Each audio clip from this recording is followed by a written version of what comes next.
मित्रों, इस अध्याय में हम ब्रह्मा जी की आज्ञा से दक्ष के द्वारा मैथुनी सृष्टि का आरंभ, अपने पुत्र हर्यश्वों और सबलाश्वों को निवृत्ति मार्ग में भेजने के कारण नारद को शाप देना, इस विषय में चर्चा करेंगे।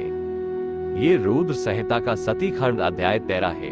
ब्रह्मा जी कहते हैं, नारद, प्रजापति दक्ष अपने आश्रम पर जाकर मेरी आज्ञा पा हर्ष भरे मन से नाना प्रकार की मानसिक सृष्टि करने लगे।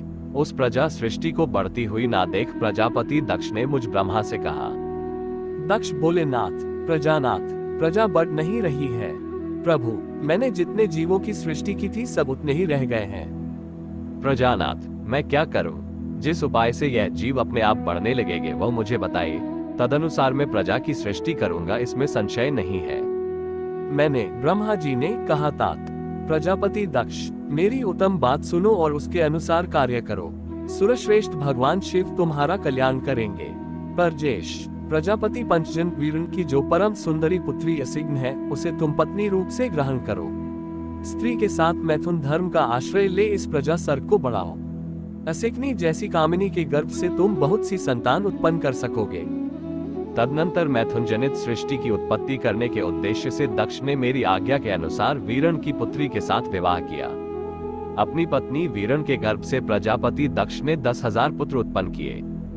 वो हर्यश्व कहलाए। सब पुत्र समान धर्म का आचरण करने वाले हुए। पिता की भक्ति में तत्पर रहकर वे सदा वैदिक मार्ग पर ही चलते थे। एक समय पिता ने उन्हें प्रजा की सृष्टि करने का आदेश दिया। तब वे सभी दाक्षायण नामधारी पुत्र सृष्टि के उद्देश्य से पश्चिमी दिशा की ओर गए। वहां नारायण सर नामक परम पावन तीर्थ है, जहां दिव्य सिंधु नद और समुद्र का संगम हुआ है। उस जल का निकट से ही स्पर्श करने से अंतःकरण शुद्ध एवं ज्ञान से संपन्न हो गया। उनकी आंतरिक मलराशि धूल गई और वे परमहंस धर्म में स्थित हो गए। दक्ष के वे सभी पुत्र पिता के आदेश में बंधे हुए थे, अतः मन को संयमित करके प्रजा की वृद्धि के लिए वहां तप करने लगे। वे सभी सत्पुरुषों में श्रेष्ठ थे। नारद, जब तुम्हें पता लगा कि हर्यश्व गण सृष्टि के लिए तपस्या कर रहे हैं, तब भगवान लक्ष्मीपति की हार्दिक अभिप्राय को जानकर तुम उनके पास गए और आदर पूर्वक यूं बोले, दक्ष पुत्र, तुम लोग पृथ्वी का अंत देखे बिना ही सृष्टि रचना करने के लिए कैसे उद्यत हो गए? ब्रह्मा जी कहते हैं, नारद, हर्यश्व आलस्य से दूर रहने वाले थे और जन्म काल से ही बड़े बुद्धिमान थे। सबके सब तुम्हारा उपर्युक्त कथन सुनकर स्वयं उस पर विचार करने लगे। उन्होंने यह विचार किया कि जो उत्तम शास्त्र रूपी पिता के आदेश को नहीं समझता, केवल रजादि गुणों पर विश्वास करने वाला पुरुष सृष्टि निर्माण का कार्य कैसे आरंभ कर सकता है। ऐसा निश्चय करके भी उत्तम बुद्धि और एक चित्त वाले दक्ष कुमार नारद को प्रणाम उनकी परिक्रमा करके ऐसे पथ पर चले गए जहां से कोई वापस नहीं लौटता है। नारद, तुम भगवान शंकर के मन हो और मुनि लोगों में अकेले विचरा करते हो। तुम्हारे मन में कोई विकार नहीं है, क्योंकि तुम सदा महेश्वर की मनोवृत्ति के अनुसार ही कार्य करते हो। जब बहुत समय बीत गया तब मेरे पुत्र प्रजापति दक्ष को यह पता लगा कि मेरे सभी पुत्र नारद से शिक्षा पाकर नष्ट हो गए, हाथ से निकल गए। इससे उन्हें बड़ा दुख हुआ। यह बार बार कहने लगे, तुम संतानों का पिता होना शोक का ही स्थान है, क्योंकि श्रेष्ठ पुत्रों के बिछड़ जाने से पिता को बड़ा कष्ट होता है। शिव की माया से मोहित होने से दक्ष को पुत्र वियोग के कारण बहुत शौक होने लगा। तब मैंने आकर अपने बेटे दक्ष को बड़े प्रेम से समझाया और सांत्वना दी। देव का विधान प्रबल होता है, ऐसी बातें बताकर उनके मन को शांत किया। मेरे सांत्वना देने पर दक्ष पुनः पंचन्य कन्या असिग्नी के गर्भ से सबलास्व नाम के एक सहस्त्र पुत्र उत्पन्न किए। पिता का आदेश पाकर वे पुत्र भी प्रजा सृष्टि के लिए दृढ़ता पूर्वक का नियम ले उसी स्थान पर गए जहाँ उनके सिद्धि को प्राप्त हुए बड़े भाई गए थे।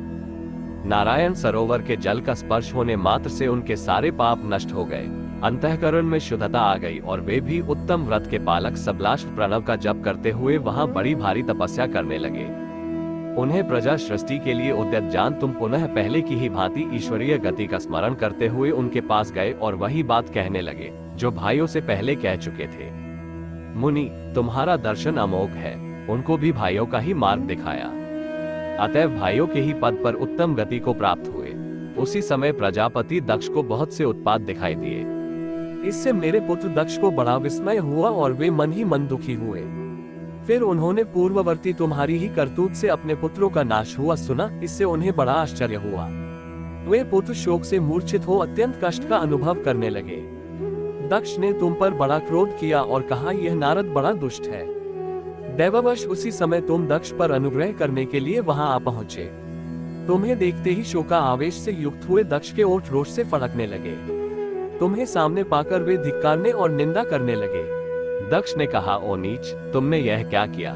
तुमने झूठ मूठ साधुओं का बाला पहन रखा है।